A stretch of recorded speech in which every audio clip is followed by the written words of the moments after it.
Super Supportive by Sleyca. Chapter 182. I See You. Alden's invitation to the first rapport came just after 10:30 in the morning, as expected.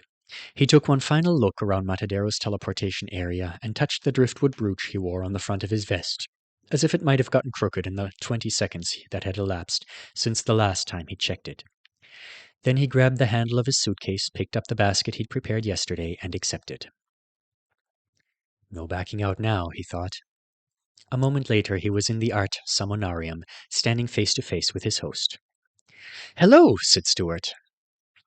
Alden had wondered if he would get formal Stuart or casual Stuart to start with today, and the question was immediately answered by the primary son exclaiming, "Earth fruit! Is this all earth fruit?" and then springing over to look at the basket before Alden could even answer him.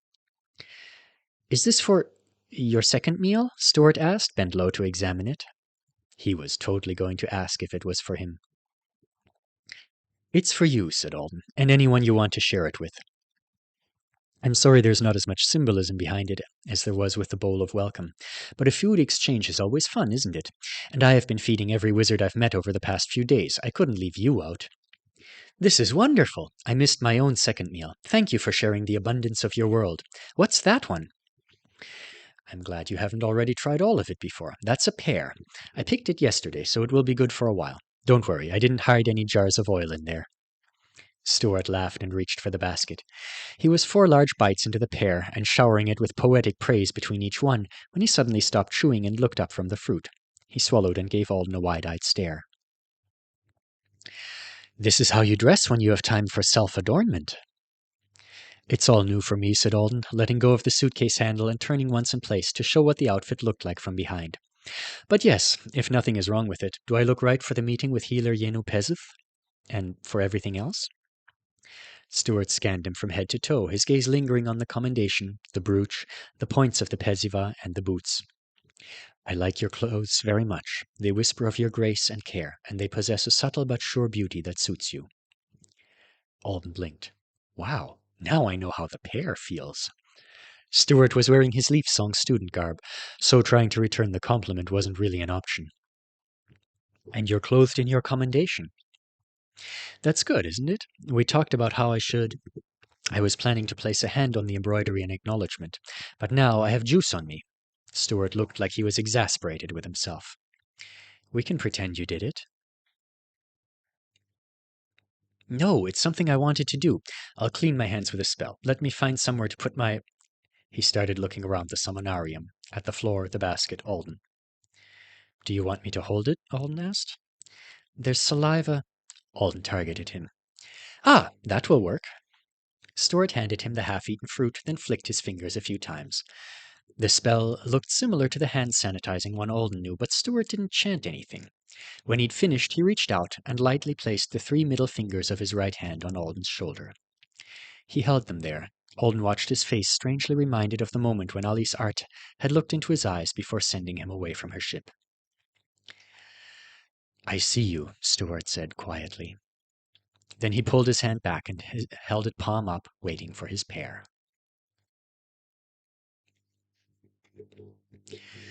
The terms of whatever agreement or argument had kept the residents of the sibling hold from paying a lot of attention to baby Stu's guest the last time he'd visited had either been modified or they'd begun to break down. Alden had arrived early so that he could finally be introduced to Stuart's other parents before the two of them traveled to Yenu Pezith's house of healing. But before they talked more than a few steps out of the summonarium, other family members were showing an interest. A woman called out to them from up above in the tree baskets. A man passing by them on the path stopped to ask them both how their studies were going. And Wesset was doing a poor job of acting like she just happened to be napping on the ground precisely in front of the main entrance to the house. The small child startled herself awake dramatically, pretending she was very surprised to see them both, then looked at Alden and said, "Punzi Thorn is the name of highest accuracy for you.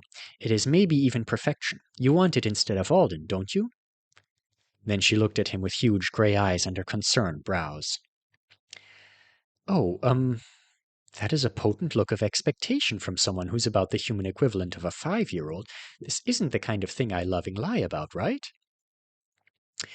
"Wesset," Stuart said, "asking someone to change their name isn't an appropriate request. Why would you—" Honorable avowed human Reabits, Stuart, who lives in our house, isn't always thoughtful. This is to our great disappointedness. Wesset sounded like she'd rehearsed this whole speech. She came to stand so close to Alden that if he took a step forward he'd knock her over. He named Alden when she was in her egg, and we, her caregivers, have said her name so many times. She is a child who will be sad and confused to hear someone else called Alden.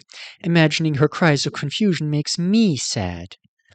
Alden was going to respond to the guilt-tripping attempt with a simple, "I'll think about what you've said," hoping that time would make the idea evaporate from Wessett's head before he spoke to her again.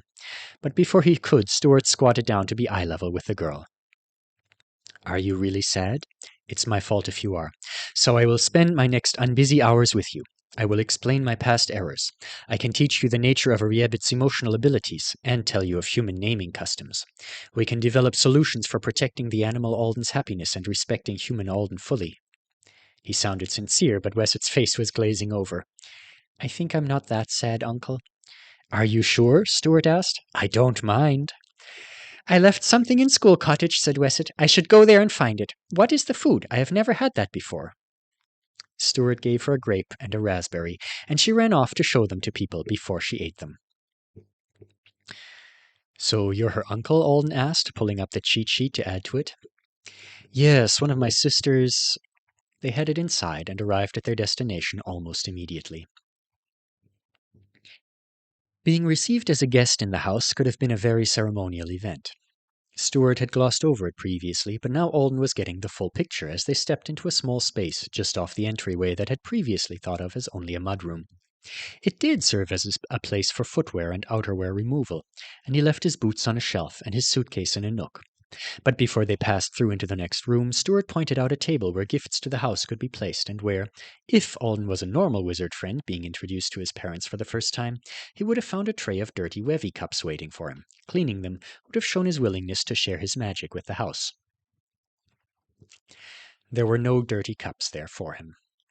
"But I'm good at cleaning dishes, with my skill!" He felt like he'd been cheated out of what might have been his best chance to succeed at making the primary spouses like him. Stuart gave him a look. "There were so many reasons not to put the cups there for you.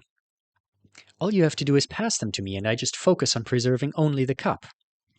You don't need to clean the Wevy cups. You're wearing a commendation from Aunt Alice, and you've already served food to some people on your first trip here, which was similarly helpful, and you're using your skill to clean dishes here is a little different from a wizard using a spell."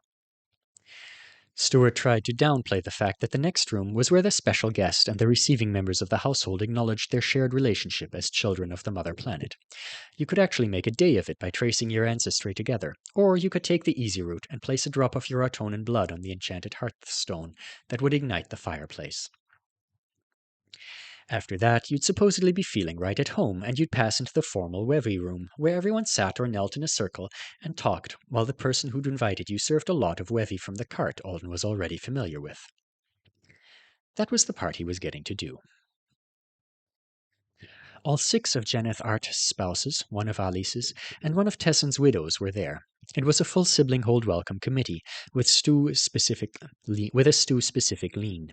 They were trying hard to be nice. Alden was trying hard to be nice. The first 10 minutes were easy enough, since they just shared obvious politenesses. After that, it got strange. They talked warmly about school. He enthused about the earring. They talked concernedly about school. He assured them he was not being deprived of knowledge-gaining opportunities. They talked cerebrally about school. He tried to develop an educational philosophy on the spot. They talked about how school differed at different ages of human development, and he finally realized that this had nothing to do with the normal Artonan schooling obsession, and everything to do with the fact that none of Stuart's relatives could think of anything else that was safe to say to him here in the Getting to Know You room. It was a stark reminder that just a few days ago a fight had started because Stuart wanted Alden to be treated like a knight's guest and his potential lifelong friend. And it had ended with both sides agreeing to a new state of affairs. They were getting Stuart to delay his first binding and try out votaryhood with Emban Art. Stuart was getting unlimited access to a human that had a name they were all more used to using for a cute red animal that flapped around their house. And those were only the terms Alden knew about. Who knew what else had been said? This takes walking on eggshells to the next level, though. There has to be something we can say to each other that isn't about chalkboards. He tried to think of that something could be while he sipped the delicious wevy that Stuart, lucky guy, was so busy making and pouring that he was getting left out of this conversational whirlpool. The main topic was Alden. They were supposed to be trying to get to know him. I'm not that hard to get to know. There must be something. The more he thought about it, the more he realized how stuck they were. He knew from talking to Olornart previously that he'd been thoroughly researched. Alden was pretty damn easy for a human to research. The spouses were all wizards. They already knew so much, and if they wanted this to go well so that Stuart was happy, they had to have analyzed what they could actually say to Alden and decided that his life was a minefield for them. Even asking about his family was potentially nuclear. What if they said, "How's your aunt?" and he replied, "Fine, but I wish I had grown up with my parents, who were killed by an avowed with particularly terrible powers. Why do you guys allow the system to give dangerous abilities to mass murderers?" What if they said, "Do you like your job as a Riabit?" and he said, "No."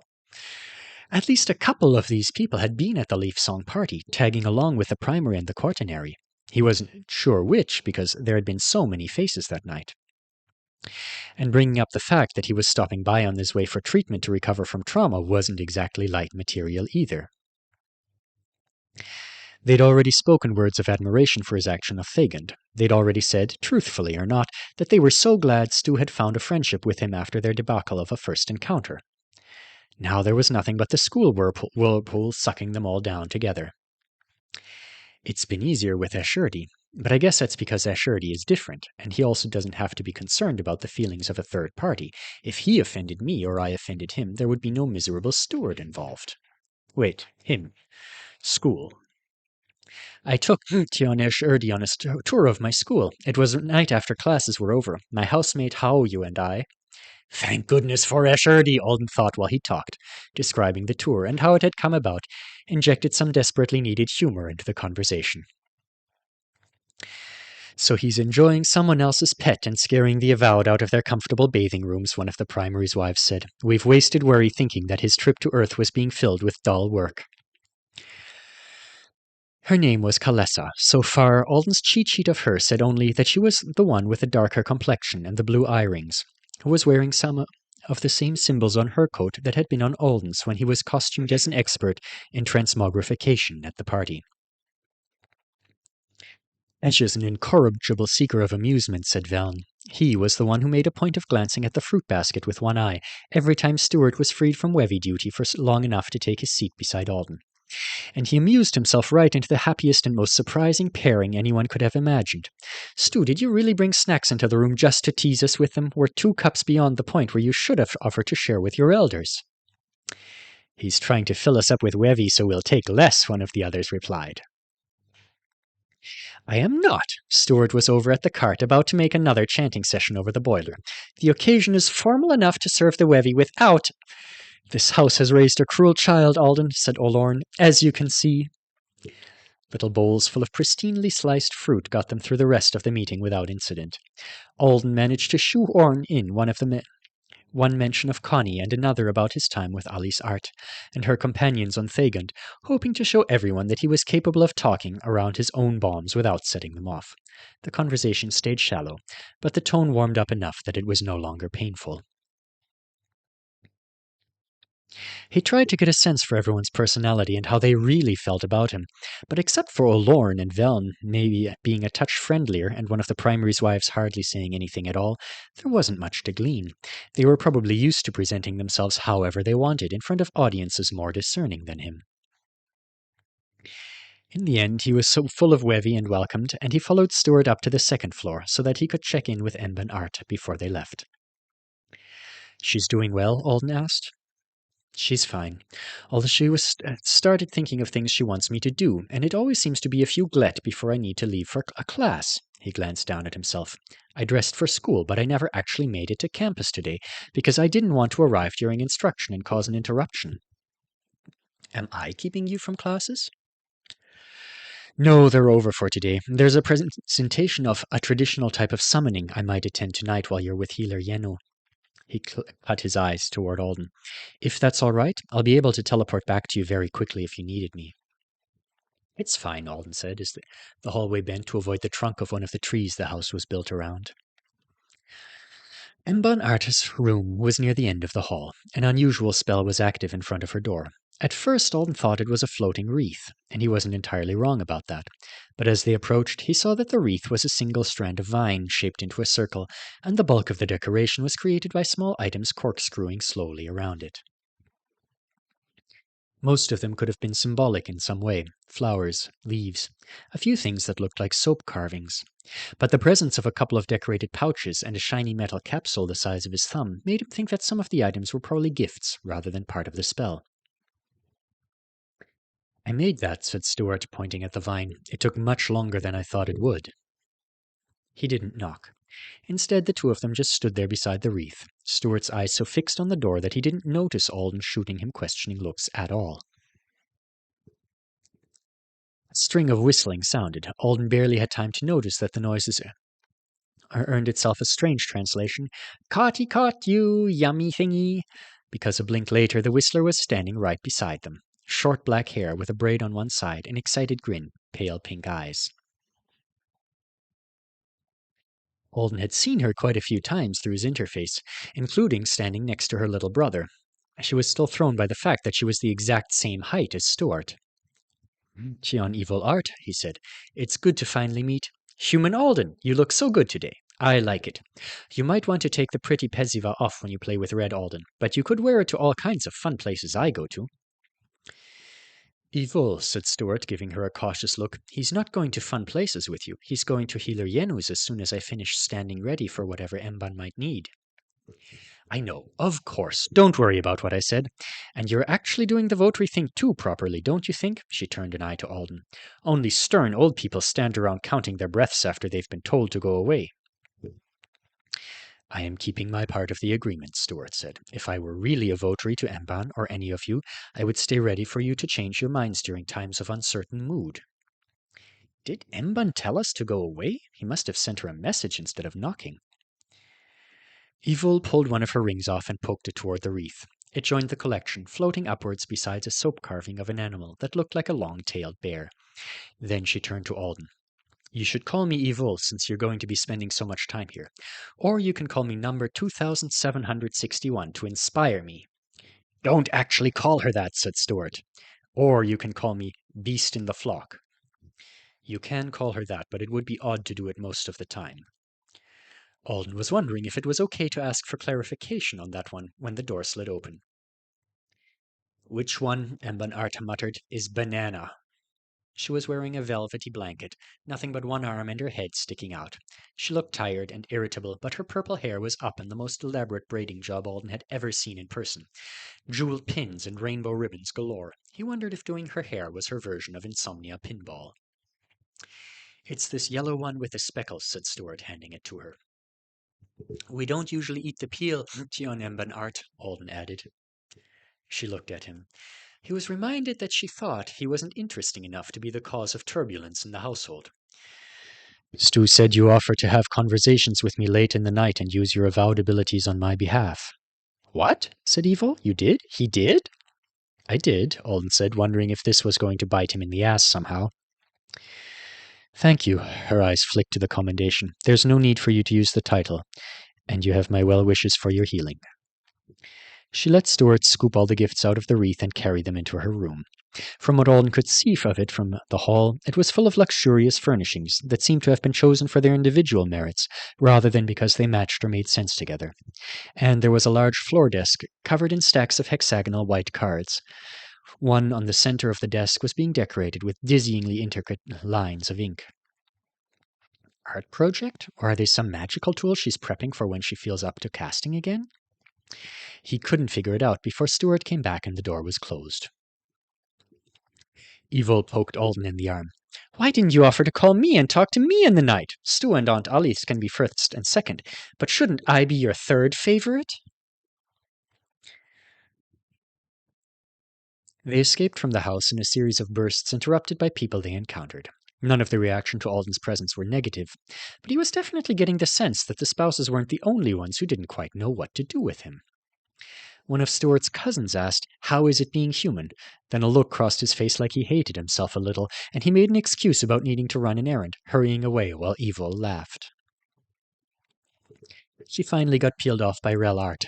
He acted like he'd just run across them accidentally, but Alden was betting he'd hunted them down.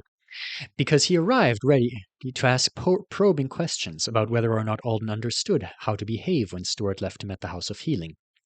Once he seemed mostly sure that the human wasn't going to do whatever it was he feared, eat the furniture, pretend to be a member of the staff, coat himself in a layer of dirt, he wished Alden well, thanked him for his exceptional bravery in the absence of obligation, and told him to call immediately if he had any difficulty communicating with Yenu Pezith or selecting his treatment options.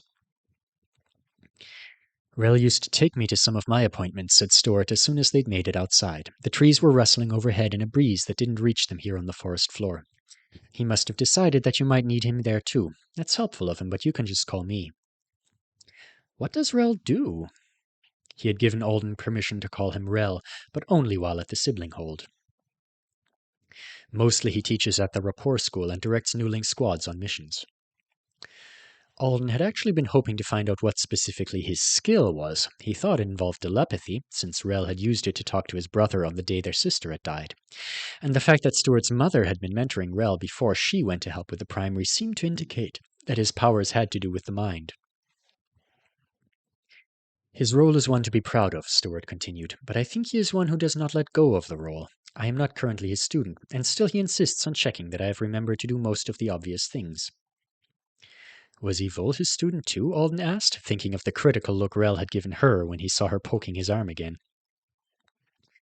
No, though I understand how she might appear to be a much younger person than him, they are both from the same birth set. The one before the last one. He seemed to mistake Alden's surprise for alarm. Don't worry, Yvol is only lax about small matters, so she says. She actually wasn't here much when I was growing up, always busy. But it's nice to become closer to her over the past. You don't have your suitcase. They were almost at the Seminarium's entrance. You said that I'd probably be walking with her and talking with her today, and that if she wanted to see me again in the morning, I could stay here at the cottage. Should I be carrying it? I would if I were you, said Stuart. She sometimes decides patients need to steep in contemplation. Depending on how long she leaves you there, you might be happy to have your own comforts.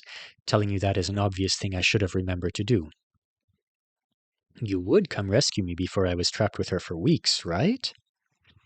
Stuart snorted. I said you might need to steep, not that she'd keep you as her prisoner.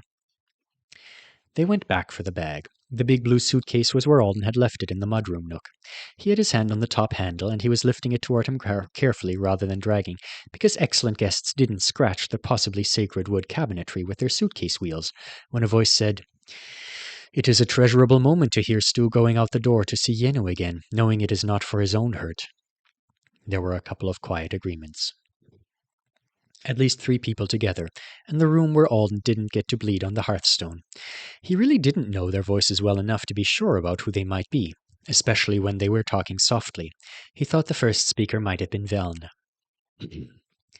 Bag in hand, breath held for no reason other than how awkward it would be to be caught in a position that might look even remotely like he was eavesdropping on the people who had just welcomed him to their home, he turned to Stuart, and found him smiling slightly. At least it wasn't a bad thing to overhear. He smiled back and gestured for the exit. They crept towards it. A polite young person, at least, one of them said. Don't let Alice hear you praise him with half certainty. She'll finish off her Thagon trip at speed to come argue in person. A response so quiet that Alden wasn't sure it was fair of the translator to let him read it came, about how of course Alice felt that way. The human boy had tried to make her feel better for not saving him, and only asked for her help making a will. They'd both frozen again. Stuart slowly looked around. Alden thought Bo, Jeremy, and the people he'd been getting to know on Anesidora would all be giving off horror, sadness, or exasperation upon hearing that, but he was mostly being blinded by the pride and admiration on Stuart's face. The primary's son also seemed kind of smug. What the heck is that look? Was there some little cheerleader in Stuart's head, wearing a 99.9 on their little cheerleader uniform and shouting about how his new friend was the coolest for facing down death while asking for nothing but some legal assistance? Might need to talk to him about how he imagines. We've seen how Stu is around him. We've met him. I think we can... Do we have to argue about this again? Stu is ours, to raise to adulthood. Of course we need to help him change his path, but talking about using a new companion he's found to manipulate him can't be the only way. That was the one who Alden thought might be Veln. Alden's stomach dropped, and then it dropped once more at the sight of Stuart's spine stiffening and his face shifting. There was a moment when his expression was only startled and confused, and something about that moment of genuine surprise made what followed worse. "We can't waste this chance," the one who was apparently arguing in favor of manipulating said. "You think we can still persuade him. I think he hasn't been willing to truly consider anything we say since Jenneth gave his approval. If we had a few more years, but we don't." There was a pause. Alden drew a breath. He tried to nudge Stuart forward with a smile and an elbow, because he absolutely wanted out of the house now. He wanted them at the seminarium and then away from here. Stuart didn't seem to see him. He had once tried to convince Alden he was okay with bleeding out for a while longer. It couldn't be clearer that he wasn't okay with this. He was standing there with his mouth slightly opened, face drained of color. "The friendship," said the voice that didn't belong to the possible Veln or the one arguing, "is unexpected. I don't believe it can last for more than a season of their youth, with everything that will weigh on it. But this is its season, and Stu so wants it to be strong. I see no harm in letting them grow closer. Something good might sprout even without our interference." A word of doubt or sincere plea from someone who knows him only as he is now and not who he was as a child, might be exactly what Alden didn't know what motion of Stuart's or what panicked impulse of his own made him suddenly throw his hand in front of the primary son's face. Something like, "No, please don't make it even worse by yelling or going in there." But Stuart was taking a step toward the other room, and Alden's hand was moving backwards, and the combo resulted in a soft head-grab slap thing. It couldn't have been too painful, but it was weird enough to make Stuart's focus shift. His mouth opened. He mouthed something that Alden was impossible to lip-read. Probably, "What in the name of the mother is your problem?" or "Did your finger just approach my nostril?" He seemed able to read the message on Alden's face, though. He whirled and left, and Alden hurried after him as quietly as he could until he was out the door. Outside, Stuart was jogging toward the seminarium, and so Alden was mostly running to catch up. Any faster and it would have been a chase scene that ended with some votary whipping out a wand and shooting the crazy avowed for threatening Jenneth Art's favorite child with a giant piece of luggage. The identical twins he'd once delivered third meal to were coming out of the seminarium. Stuart swept between them. Alice Art's daughters, thought Alden, trying to smile in a way that assured anyone looking that nothing was wrong. "They must be late," he heard one of them say to the other as he passed. "Are you all right?" Alden asked as soon as he reached the spot where Stuart was standing, ramrod straight, jaw clenched, and rust-colored eyes straight ahead. "We'll be routed through the capital and then on the road which leads to the House of Healing. Approaching that way is traditional." The teleportation notice appeared before he'd finished the sentence. "That's good with me, but, Stuart, no matter what some people or person in your family think, I would never let any of them talk me into doing that, into discouraging you from doing what you think is right." "I knew most of them were still hoping to persuade me," Stuart said in a voice that was high and sharp. "I agreed to do things that might ease their worries and prove my certainty. I agreed to serve as votary for a trial period even though I knew more about being a votary than most people my age who are planning to—" They were suddenly standing in the most gorgeous teleportation alcove Alden had ever seen. It was a nonagon-shaped room with a floor that shone a lustrous, soft white, like a pearl. The walls and ceiling overhead were filled with clouds so realistic. He was only sure it was a room, and not some kind of sky platform, because of the notification asking him to stay in the center and welcoming him to the capital of the known universe.